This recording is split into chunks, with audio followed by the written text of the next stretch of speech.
Updated November 15, 2017. 120,840 human rights organizations and aid groups say they are concerned by news that the Royal Australian Navy recently conducted training with its Saudi counterpart on the Red Sea. Key points: Australian Navy training exercise with Saudi Navy is part of ongoing military cooperation aid, and human rights groups criticize the RAN's participation during Yemen blockade. The Saudiimposed blockade of Yemen is causing a humanitarian crisis. The Royal Australian Navy conducted the training as part of Operation Manitou, a long-standing joint force operation to maintain maritime security in the Middle East. The training exercise occurred on August 14, not far from the location where the Saudiimposed coalition is enforcing a naval blockade of Yemen. The blockade has led to widespread food shortages, with 7 million people in the impoverished country now on the brink of an unprecedented famine. I think it is disturbing to hear that the ADF is training a navy that is involved in this blockade, Elaine Pearson, director of Human Rights Watch in Australia, said.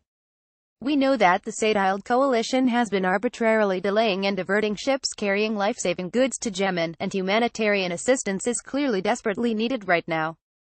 Ms. Pearson said Human Rights Watch would be asking the ADF for an explanation. It is up to the Australian Defence Force to provide more information about exactly what type of training is being provided to the Saudis, especially given our concerns about repeated violations of international law by the Saudiimposed coalition in Yemen.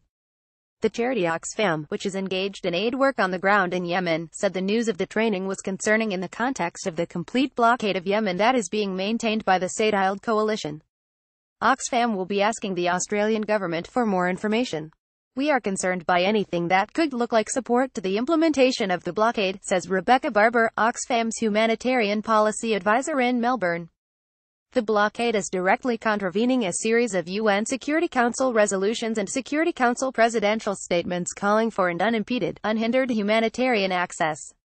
So the blockade is in direct contravention of existing Security Council resolutions. Tim Costello from World Vision Australia called on the federal government to cancel future training exercises with the Saudis until the blockade of Yemen is lifted.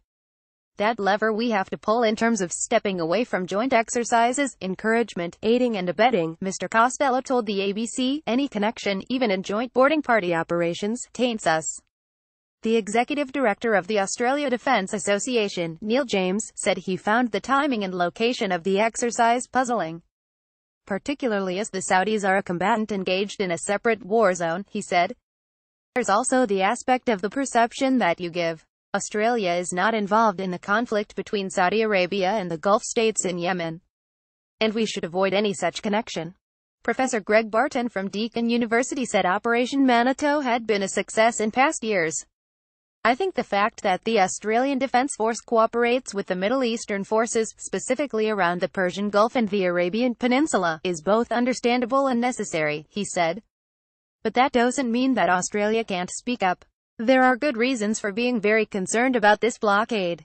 I don't think Australia is going to be able to change its foreign policy and its defence cooperation policy overnight.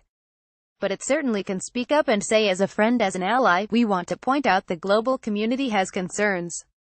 The ADF did not reply to questions from the ABC about the specifics of the exercise and if there were any future training exercises planned with the Saudi Navy. Topics: unrest, conflict and war, Navy, Defense Forces, Defense and National Security, Yemen, Australia, Saudi Arabia. First posted November 15, 2017. 115,211.